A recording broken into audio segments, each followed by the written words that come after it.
Good morning to all of you. देखिए, class 12 का physics का एक चैप्टर है एसी प्रत्यावर्ती धारा। प्रीवियस वीडियो में उससे आपको ईएमएफ इक्वेशन पढ़ाए थे और voltage equation V equal to V naught sine omega T. उसी आधार पर एक करंट का भी इक्वेशन बनता है I equal to I naught sine omega T. इसके प्रत्यावर्ती वोल्टेज और धारा का समय के साथ क्या ग्राफ होता है। जब चुंबकीय क्षेत्र में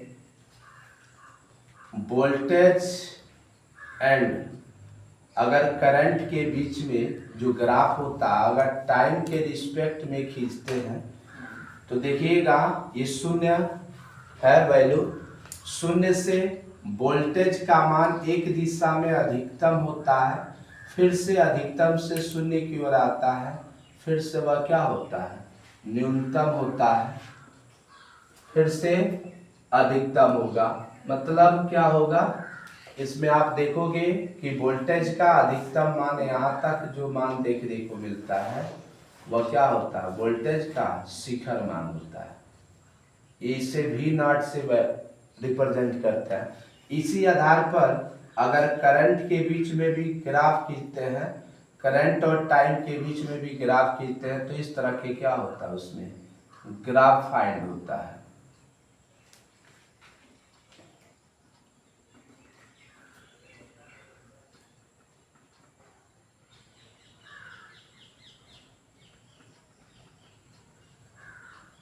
इस तरह आप देखोगे जीरो से यहाँ तक जो टाइम लगता है वह T/2 टाइम लग रहा है। यहाँ से यहाँ तक केवल T टाइम लगता है। इधर आओगे तो 3 टाइम T/2 होगा और यहाँ पर 2T।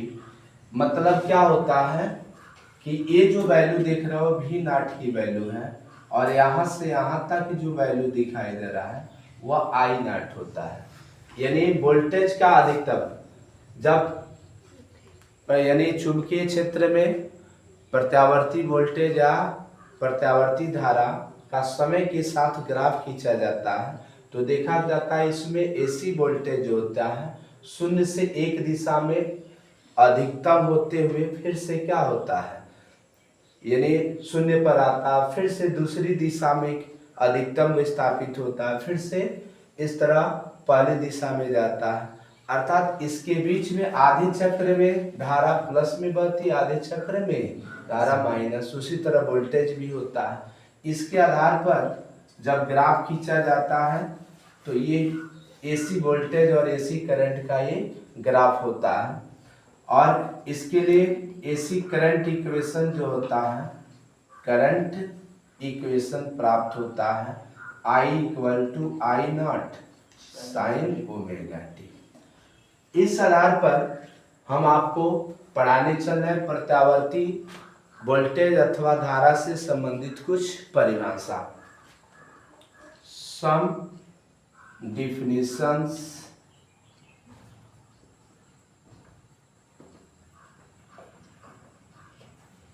Related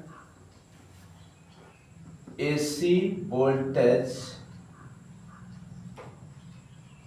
and current।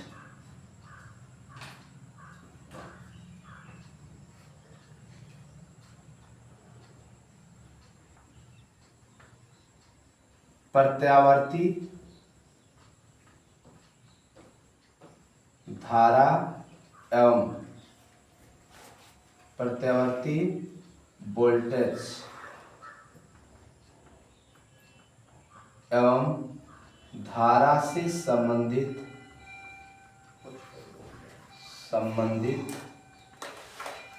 कुछ परिभाषाएं।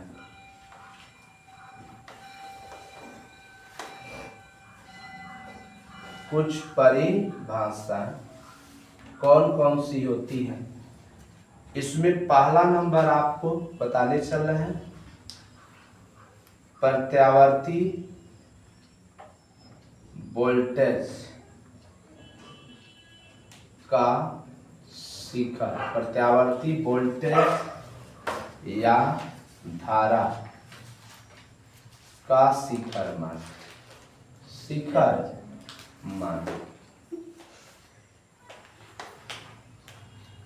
पीक वैल्यू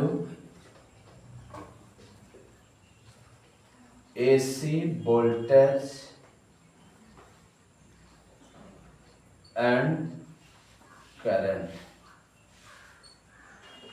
देखिए कह सकते हो प्रत्यावर्ती धारा द्वारा, प्रत्यावर्ती धारा या वोल्टेज द्वारा उसके शून्य से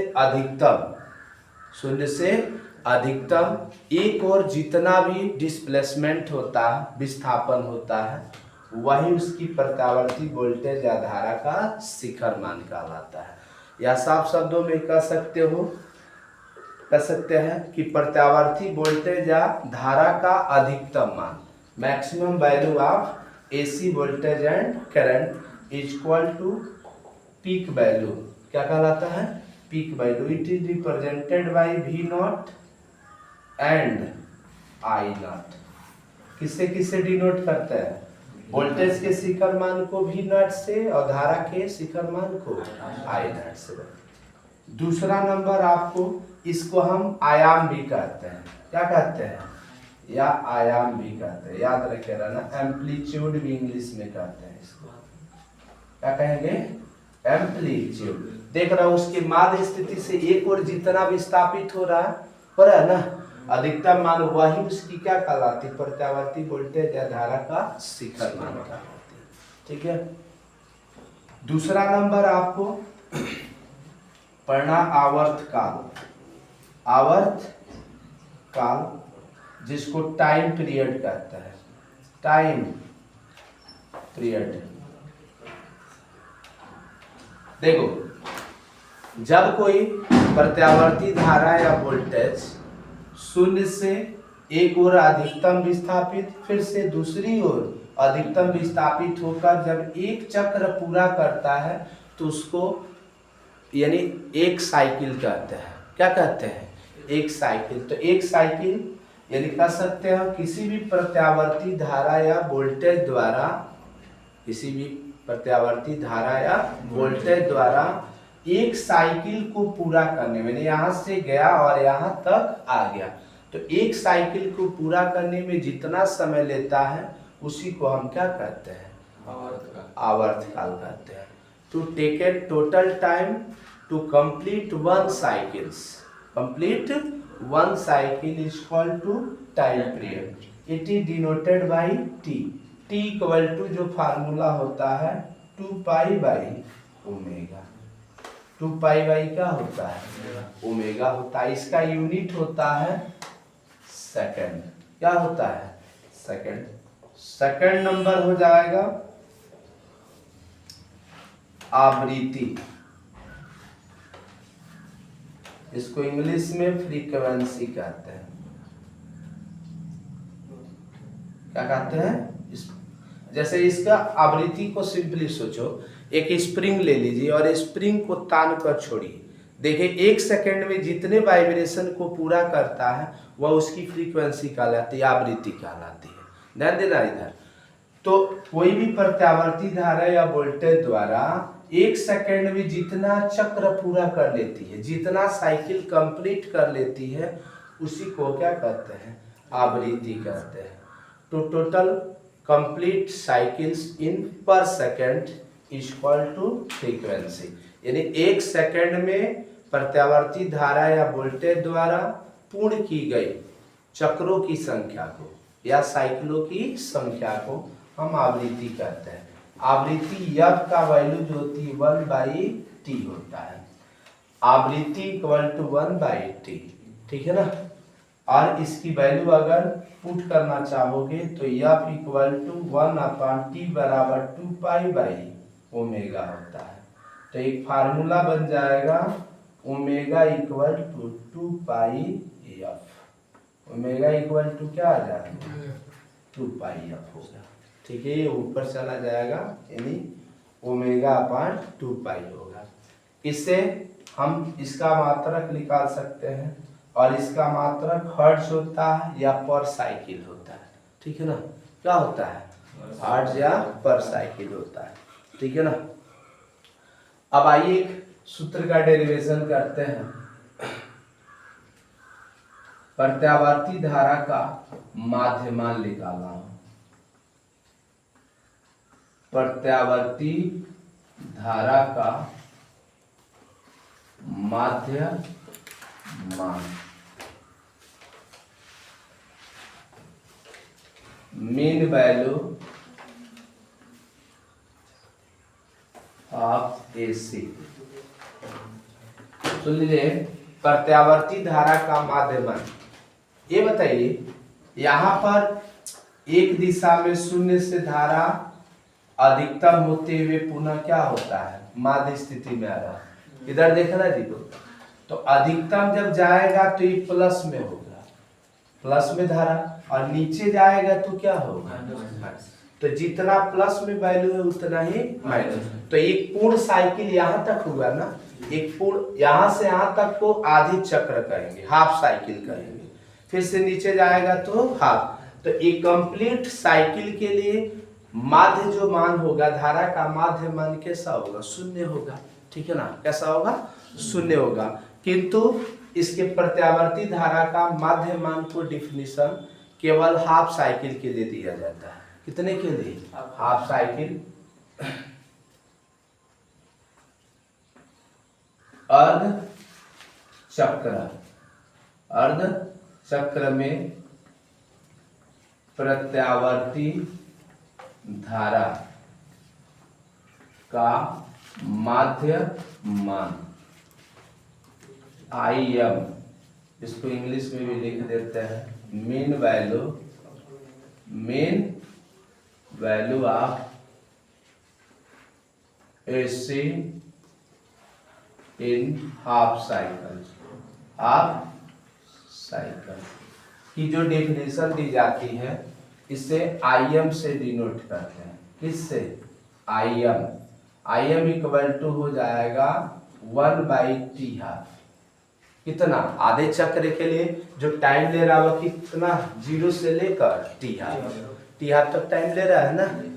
अब इसका इंटीग्रेशन करेंगे 0 से लेकर T हाफ, और करंट आधे चक्र में ही ना धारा देखो बह रहा है, तो इसके लिए जो होगा I इंटू dt हो जाएगा, I इंटू dt होगा। IM equal to 1/T, T equal to formula में लिखे हैं 2π/ओमेगा। तो यहाँ पर क्या लिखा जाएगा, 2π/ओमेगा/2, 0 से 2π/ओमेगा अपान 2। I बराबर सूत्र आपको पढ़ाया है I0 sine omega t, I into dt है तो dt लिख दीजिए, 2 से 2 कैंसिल, ओमेगा बाई क्या आ जाएगा, पाई, और 0 ये हो जाएगा π/ओमेगा। पाई क्या लिखा जाएगा, ओमेगा। 2 से 2 कैंसिल होगा, यहाँ पे I0 sine omega t into dt। ये अक्षर पद है, इसमें बाहर ले लो, ओमेगा बाई पाई होगा इंटू I0 साइन, साइन का इंटीग्रेशन जो होता है माइनस cos ओमेगा t। जो आप इंटीग्रेशन में पढ़ते हैं कि साइन थीटा के साथ जो गुणांक में होता है वह बट्टा में आ जाता है। तो ओमेगा 0 से लेकर π/ओमेगा तक होगा। ठीक है ना। IM इक्वल टू लिखोगे ओमेगा इंटू I0/पाई। पहले अपर लिमिट पुट कीजिए, cos ओमेगा और t बराबर हो जाएगा π/ओमेगा बट्टा ओमेगा, और 0 पुट करोगे तो क्या हो जाएगा, 0 पुट करोगे तो minus minus plus, cos 0 degree होगा बट्टा ओमेगा, ओमेगा से ओमेगा कैंसिल हो जाएगा, ये आपका ओमेगा इंटू I0 बट्टा पाई। ये बताइए, और यहाँ पर भी ओमेगा, यहाँ पर भी ओमेगा, ओमेगा को बाहर ले लो, n होगा। cos पाई का मान होता है -1, तो माइनस माइनस गुणा करोगे तो कितना होगा प्लस 1 होगा। आकाश जीरो का भी मान 1 होता है। ओमेगा से omega cancel, I M equal to हो जाएगा 2I0 बटा पाई, ये सूत्र होता है। ठीक है ना। अगर इसको दशमलव में लिखोगे तो ये आ जाएगा IM इक्वल टू 0.637 और I0 होता है। यह धारा का औसत मान हुआ। धारा का औसत मान या इसी को माध्य मान भी कहते हैं। औसत मान प्रत्यावर्ती धारा का माध्य मान या औसत मान। इसके बाद आपको हेडिंग एक पढ़ाएंगे प्रत्यावर्ती धारा का वर्ग माध्य मूल मान। ठीक है ना। ये क्वेश्चन आपका होता है। मैं आशा करता हूं कि एसी का ये वोल्टेज और धारा के बीच में ग्राफ और उससे रिलेटेड डेफिनेशन और साथ में प्रत्यावर्ती धारा के माध्य मान का सूत्र का डेरिवेशन आपको अच्छी तरह समझ में आया होगा। आया है तो वीडियो को लाइक करें, चैनल को सब्सक्राइब करें। Thank you for watching.